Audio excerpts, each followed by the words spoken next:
A Scenic Outlook by Sarah Powers. It's the time of night where everything is still a little purple and not yet dark. The kind of dark where you can still see the outlines of dark mountains on the already dark sky.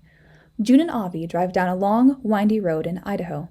A song plays quietly in the background, and they have those eyes you get after spending days on the road. So, are you getting nervous at all? No. Why do you ask? No, I'm just wondering if you were nervous, you could tell me, right? If you're nervous, that's okay. That's normal. Are you saying I should be nervous? What? No. Oh. Well, even if I was, which I'm not, it'd be fine because it's happening. Like, it's just going to happen. But if you were, you'd tell me, right? That's what I'm here for, remember? And because they told me I wasn't allowed to drive myself. I'm happy to be doing this. I'm having fun. I thought this would be special, just the two of us. Yeah, thanks. If this was something I should be nervous about, you would tell me. Would you tell me? Yes, of course. I mean, you just kind of know way more about this thing and that I'm getting like way more than I do. I know I've been given all the pamphlets and everything, but I really just kind of leave them laying around. I never even try to learn anything any more than what Dr. Angela has told me. When we talk about it, I honestly just kind of black out. It's like she shined a really bright light on me, and I know I should listen and like move or do something about it, but I can't. I just freeze. You have nothing to worry about, okay? She's the best in the country. I probably should have said that sooner. Hope the trip was worth it. No, you're probably freaked about missing work. We haven't taken a road trip in years. I thought this could be a good throwback. You're driving so slow. There's no one else even on this road. Something appears in the headlights. Dude, look out! Oh, shit! The car swerves off onto the shoulder. They sit in the car breathing in disbelief, at first at different tempos, but they eventually line up. Their heartbeats slow. What the hell just happened? I'm scared to look. Do you think it's dead? We have to go look. I can't. It could still be alive. It really might be worse. 3, 2, 1. Each exit out their door at the same time.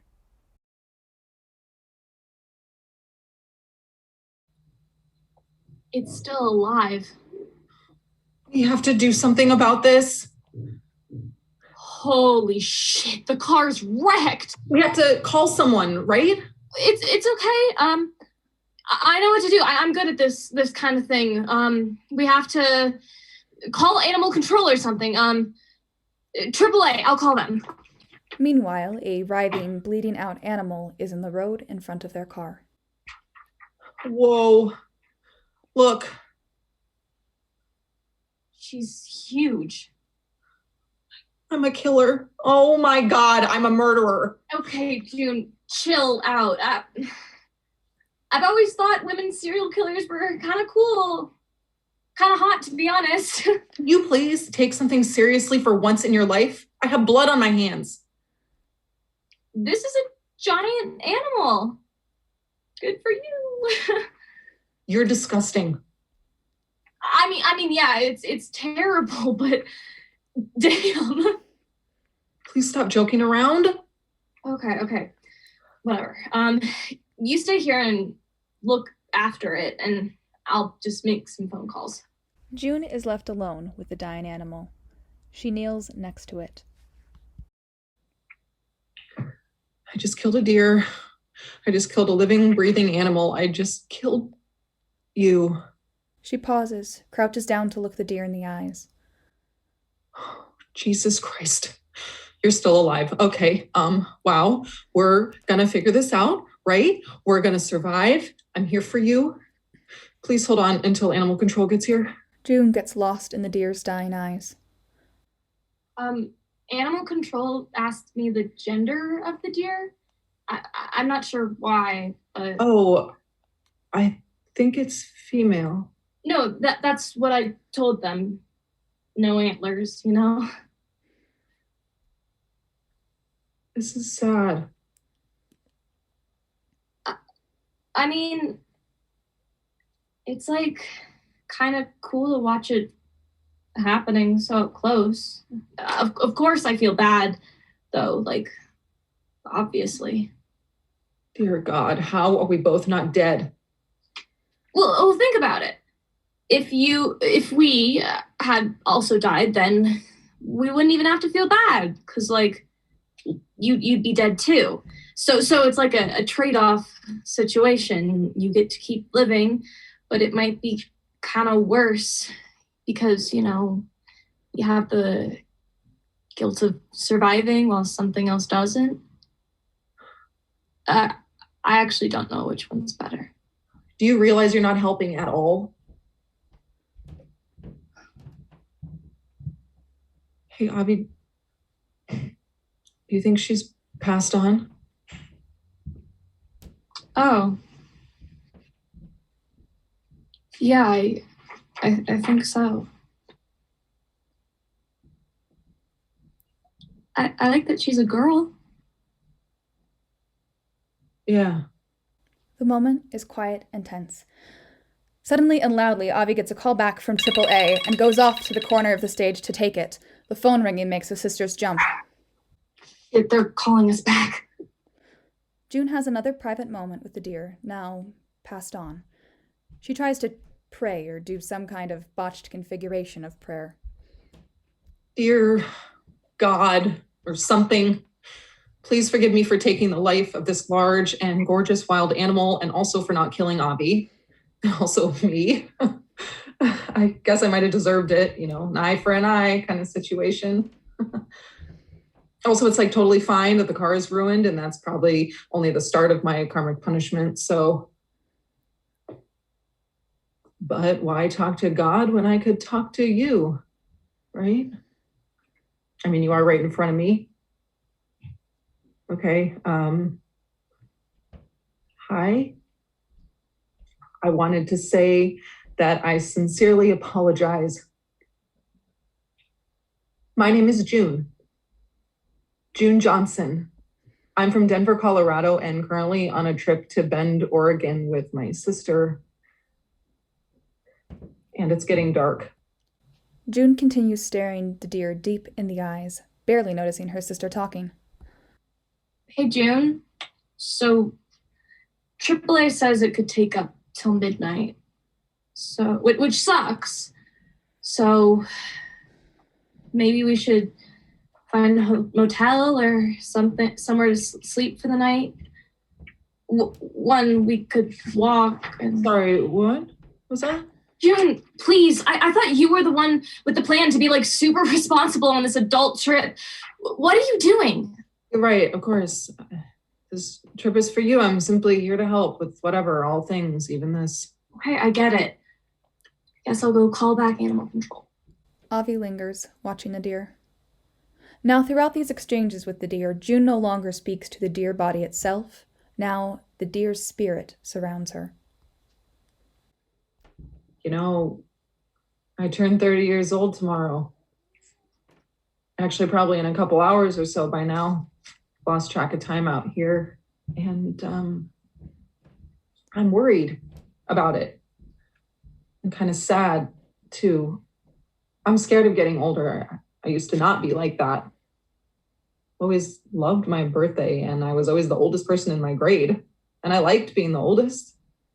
I like that weird fake feeling of being wise because you're the oldest, but now, oh my God, I don't want to be wise. I don't know how. I'm old.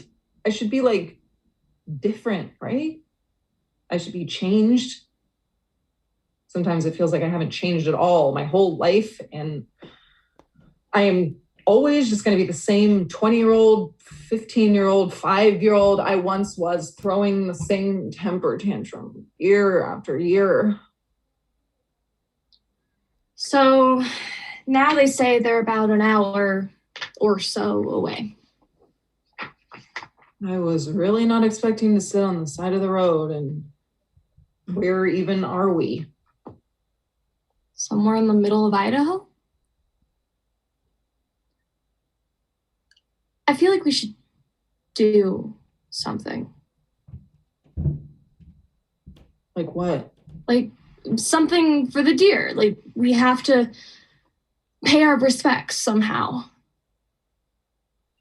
Like a deer funeral? Well, yeah, sorta. I was actually thinking something a little bit more upbeat, like a celebration of life.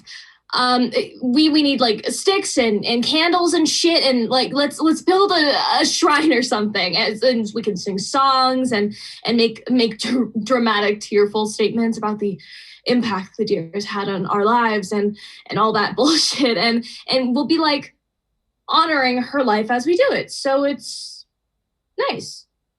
I'm still like in shock. I'm not ready to celebrate this. We almost died. Well, guess I'm used to living like that and you're not. Jesus Christ. Fine, I'll do it. It'll be fun. We're having fun. Go find some sticks. They spend some time searching for sticks and leaves, then place them on the deer. It looks kind of small and goofy, not as grand as the dead deer herself. Avi places a pile of leaves on the deer, ceremoniously. Fuck yes. This is a good start. And once we find more leaves, we can... Yeah, it looks good. It's getting kind of cold out here. We could go sit in the car. Might keep us a little warmer. No, I want to have fun today. I don't want to just sit around like sulking. I want to do what we can for this deer. Yeah, I guess it's the right thing to do. You know how you should do something like scary on a first date? I've never heard that before. Like scary, but not like this, but scary. But I mean, like, go to an amusement park and ride a roller coaster, or like go to a haunted house, like something to really get your blood pumping. Why for a date? So you and your date are both in a state of shock together. It bonds you, and they'll always see you as the person they can survive, even like the scary ass shit where you both almost die, and you're screaming and your heart rate's up and on this near death roller coaster together, and you'll be all hyped up on adrenaline and endorphins and stuff, and maybe you'll become like super honest with each other and vulnerable and all that, and then you'll fall in love. Never heard that before. Really? I thought it was like common knowledge. They remember the dead deer in front of them.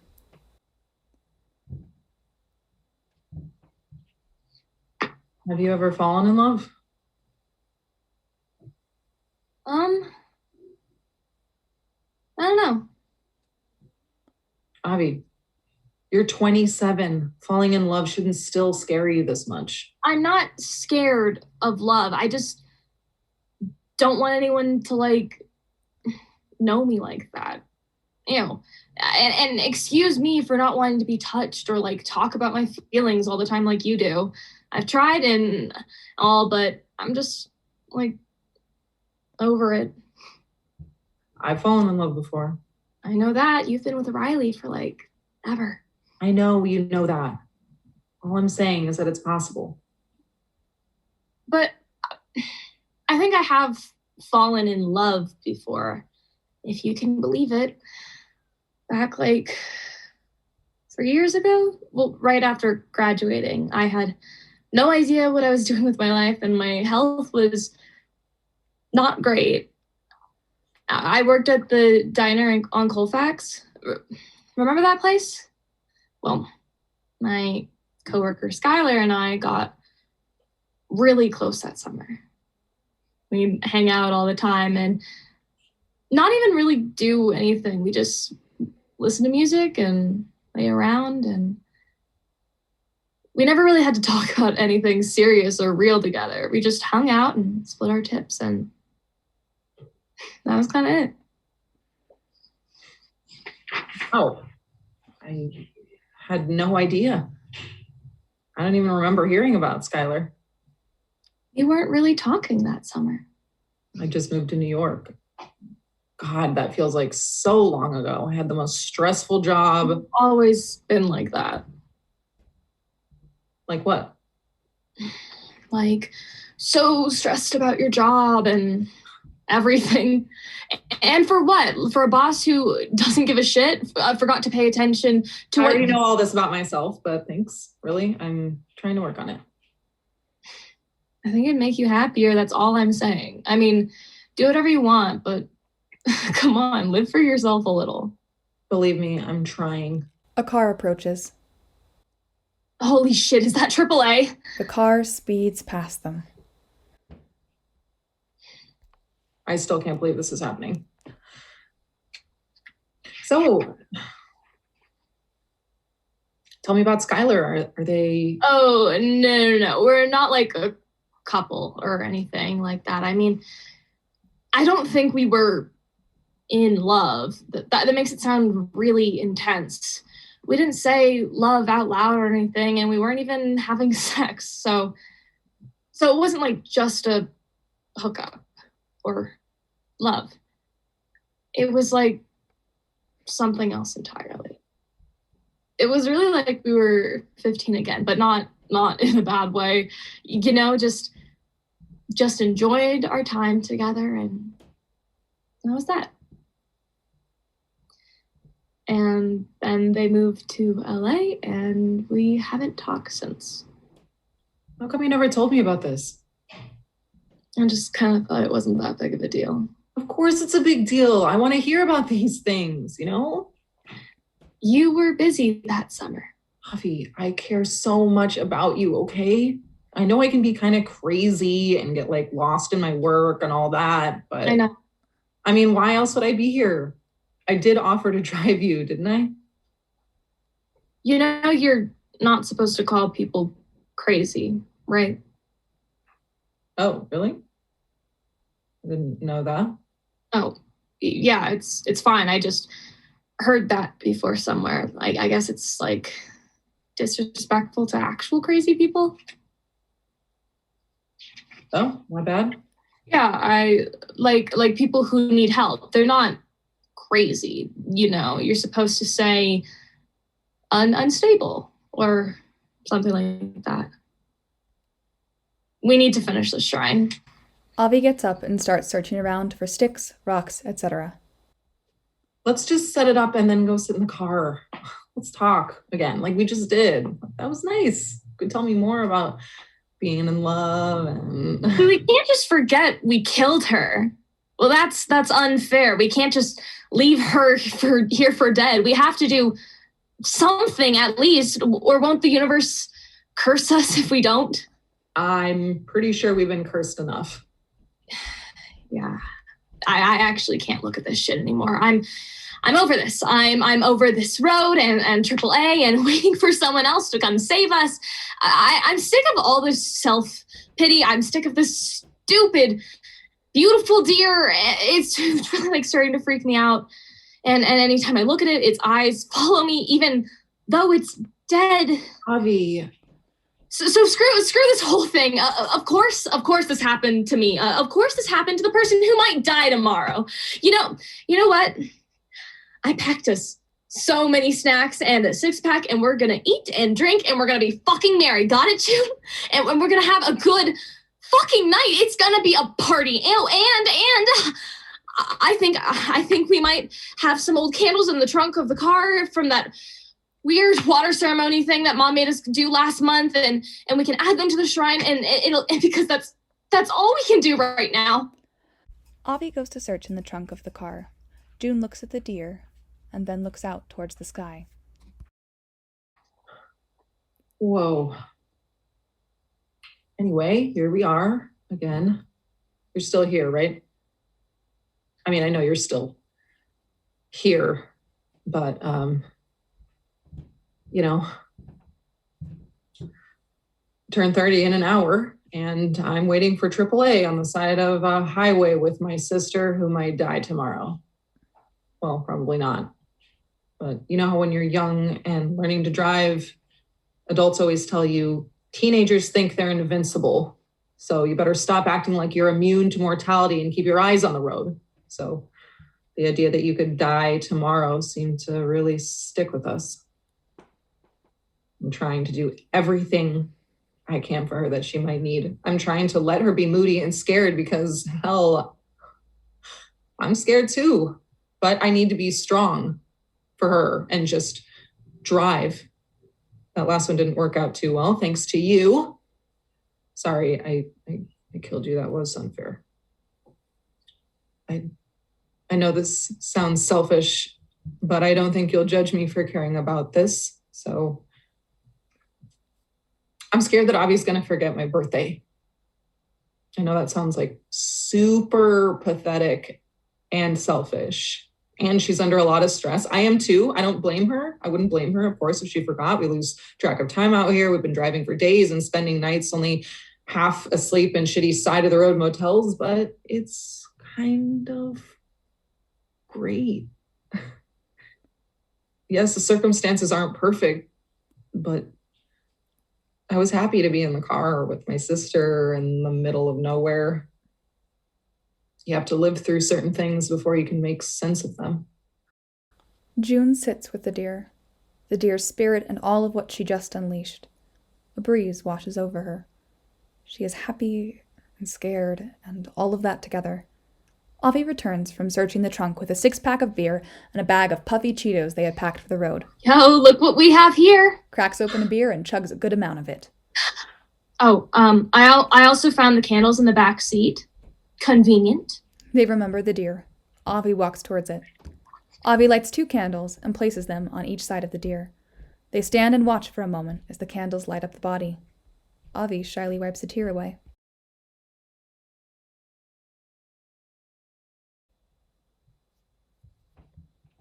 Avi, are you crying? No. Yeah, only a little bit. You're crying. No, whatever. Don't worry about it. Okay, you can cry. Here, have some of these. June opens up the large bag of puffy Cheetos and hands them one by one to Avi as she stands there eating and crying, eating and crying, eating and crying for a brief moment. The shrine, it's just so nice. I mean, imagine, I bet a lot of other people would just hit her and leave her on the side of the road to die with, like, no help at all. No death with dignity. And she would have to wait helplessly until someone called someone else. Yeah. And you know, in other countries and like cultures and stuff, they do so much for dead animals, like totally respect them and their lives. Some people even eat a little chunk of the animal's heart. I'm not doing that. That sounds really nice.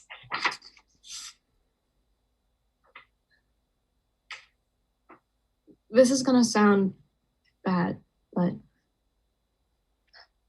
as we watched her die, I think I knew what was happening the entire time. I've learned so much about how the body dies in stages. You're so weird. like how every bit of life leaves you at different moments. Maybe before our car even hit her body and began to physically kill her. I wonder if she saw us coming and inside she died, like preemptively. Maybe she had a belief that she was already dead to the world before the car even hit her. because she knew it was bound to happen and she couldn't do anything to stop us. You can die on the side of the road in Idaho and no one could even care. Not even stop and try to help you or even take a second to pay some respect to your body that's been left there to rot. You can die in a hospital bed or a car or your own house and the same thing could happen. And as she lay there, and she couldn't do anything about it. And neither could we. So I'm glad we did this. Could you hand me another beer? Yeah. I'm happy we did this. All of this. For a moment they stand, watching the deer. This is a goodbye. By this point, they are covered in dirt and beer and Cheeto dust. They are so happy and sad at the same time. None of this is fair. None of this is fucking fair. I know, Obs. I know. June makes an effort to physically comfort Avi. A hand reach, etc. Avi pulls away. No, June, you don't. You don't actually understand. Avi, I do. I've been here with you through it all. I've researched the surgery. I've read the pamphlets. I drove. For God's sake, I killed her. I'm just so scared. You have to understand. I'm sick, and I need this stupid, expensive surgery in wherever the hell we're going, Oregon, in order to live. And I don't get a choice to just fix problems like you do. I am the problem. You get to be upset. I don't. What are you talking about? Ever since we were little, you were the one with problems. You were the one who got all the attention. I had to do whatever I could to help when in reality, nothing I was doing helped at all. And now with everyone I meet, everyone I love, no matter how hard I work to put the needs of others in front of my own, no matter what I do, I always feel powerless. You get to be upset and complain and have others do things for you. I thought by doing something for you would make me feel a little bit better about the whole thing, about myself and the things I can try to control. And I wanted to drive myself here. Yes, exactly. I couldn't even drive you here. I could die tomorrow naked on a table. And how would you feel, June? It seems like you've spent your whole life being so jealous of me and resenting me because I'm the one who gets to complain. I'm the one who mom and dad stress over because I have a problem. And you don't? We're on this trip for you. Avi, I know you don't like it when I say it, but it's true. When I was told that you needed a ride for Oregon for life-saving surgery, I had a really, really fucked up thought, okay? I thought, wow, well, one, I hope my sister doesn't die. And two, I thought, this could be a great opportunity for me. Yeah, me, to do something good for myself, because isn't that what all good deeds are anyway? Just to make ourselves feel better. I thought, oh yeah, I hope Avi doesn't die on the way to Oregon, but maybe if I drive across the country, if I pre-make some sandwiches to eat in the car for the first day on the road, if I book a hotel room with a fucking pool for when we stay in Bend, if I can show mom that I'm capable of growing up and being responsible, then maybe, just maybe I'll feel like I'm doing something, not even for you, but for me, like I have my life together and that I'm a good person. Oh, yeah. And I hope my sister gets a totally non-dramatic ride to the life-saving surgery she needs. So sorry if I wanted to be a little bit selfish. Do you think I asked for this? Do you think any of this feels fair to me? I'm sorry. This is so hard for you. Yeah, it actually is hard for me. When I'm in New York, I worry about you constantly. Sometimes I get so worried I don't even call you, because if I did call you, I would ask you so many questions it would scare you. I would ask you the name of every medication you take, and I'd research everything, and I'd be up for days hunched over my computer just scrolling through tabs on the internet. I thought moving far away would help me ease those fears and get them out of sight, but I have envied you our whole lives. You get to move to New York. You get to be in a relationship without fearing that one day you'll get sick and die, leaving your partner to die alone because they had to be the one that shacked up with the sick chick. What about leaving me behind? Do you ever consider that? I'm getting life-saving heart surgery tomorrow. I'm sorry, I didn't really have time to worry about my sister's internet usage. Well, Avi, I'm pretty sure it's past midnight right now, so I might as well just say that today is my birthday. I know it seems pretty unimportant to care about this right now, but I'm 30. I'm old. We're both old. We need to get it together. We can't stop. We can't keep fighting and yelling at each other like we're 15. I want to be my own person. I don't want to take care of other people anymore. I just want to feel like I have some control over the things that happen in my own life. Me too! The moment is tense with energy. June thinks for a second and has a very horrifying thought. And then she proceeds with it. June reaches down into the wound on the deer's belly. She pulls out a handful of bloody guts and throws them at Avi. What the fuck is wrong with you? I have no idea.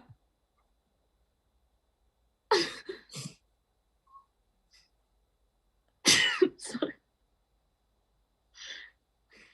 It's so warm. I like it. Throw more. Drown me in it. You better throw some back. An eye for an eye. Avi reaches into the deer's stomach and pulls out her own handful of blood and guts. She enjoys the feeling of warmth wrap around her as she submerges her hand in the deer guts. You asked for it. Throws them. They splatter all over June. Avi and June laugh hysterically. They are covered in blood and guts and dirt and everything. This is disgusting and beautiful, hopeful and weird. Life is so unfair. At this point, they are practically dancing in the guts of the deer, still throwing it everywhere. I'm still mad at you. You should be. I deserve it. You should be. But I'm way more mad at the world. Oh, you should be. They continue tearing apart this deer body. It's gross. It's beautiful. Avi lets out the most cathartic, animalistic yells. Avi and June are laughing and crying and yelling. As Avi yells, we hear a chorus of June saying yes over and over again. This goes on for a while. Finally, Avi stops and pants. June stops after, and they stand there, panting. They are sweating and laughing and breathing and scared and happy. Hey, June. Happy birthday. The candles on the shrine get blown out. Time and space transcend. It's sunny. Everything is shining. In a car, June is driving while Avi sits in the passenger seat. Both still covered in blood and guts like a stain they'll always carry with them. They get out of the car and walk. After Oregon, I'll take a different route home. A route with twists and turns, and I'll pray I don't crash this rental car. And if the sun is setting at just the right angle through the front windshield, perhaps I'll pull over to the side of the road and get out of the car. And to the left of me, behind a thick layer of the darkest green trees I've ever seen in my life, I'll find a patch of dirt to step foot on and watch the sunset. I will stand on a piece of land that's been carved out only for looking, if you choose to do so, at this marked off, vast, and most breathtaking outlook. If I were to talk to you still, it wouldn't matter where we were, and perhaps I still live in fear and in hope of a most fleeting and sacred life. You make the world feel small. I'll stand staring out at the never-ending landscape, and I'll feel these waves wash over me, flooding me, knowing that I am standing and looking out at a land where trees existed far before I did and will outlive me for years to come. I look over to the right of me, at you, and I smile. At us now existing in a context larger than ourselves. You live through certain things before you're able to make sense of them. I look out at our world, suddenly large again. End of play.